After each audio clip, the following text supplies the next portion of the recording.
मैं आपको यह बताना चाहता हूं कि पिछले 4 दिनों से मैनिफेस्टो, मंगलसूत्र, मुसलमान पर चुनावी घमासान हो रहा था, लेकिन अब यह घमासान संपत्ति बंटवारे पर शिफ्ट हो गया।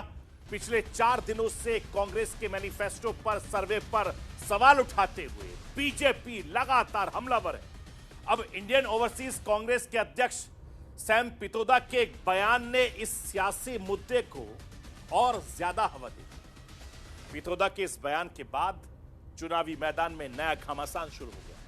सैम ने अमेरिका का उदाहरण देते हुए कहा कि अमेरिका में इनहेरिटेंस टैक्स लगता है।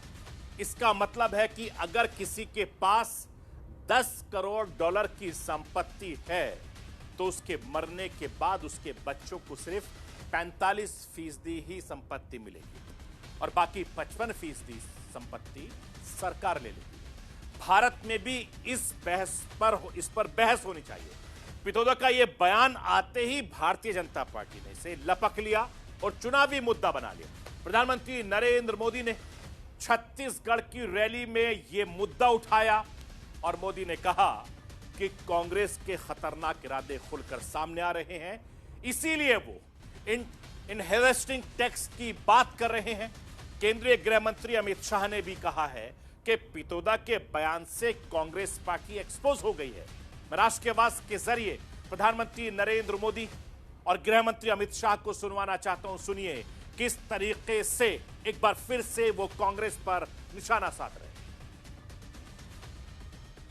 कांग्रेस का कहना है कि वो इनहेरिटेंस टैक्स लगाएगी, माता पिता से मिलने वाली विरासत पर भी टैक्स लगाएगी।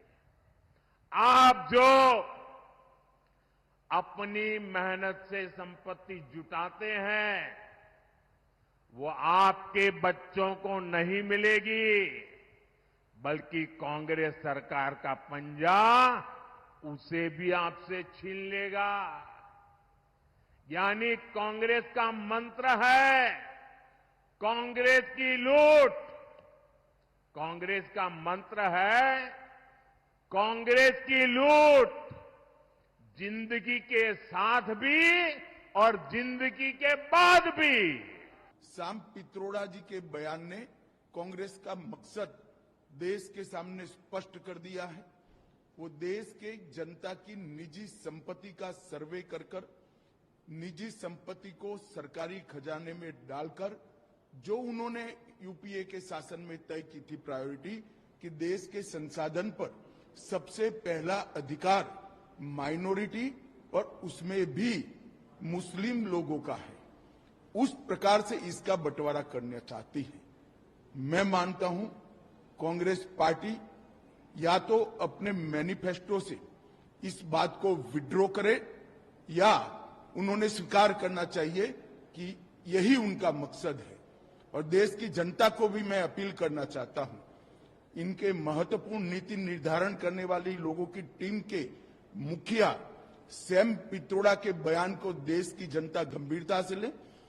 इनके मन में छुपी हुई मंशा क्या है आज बाहर आ गया है।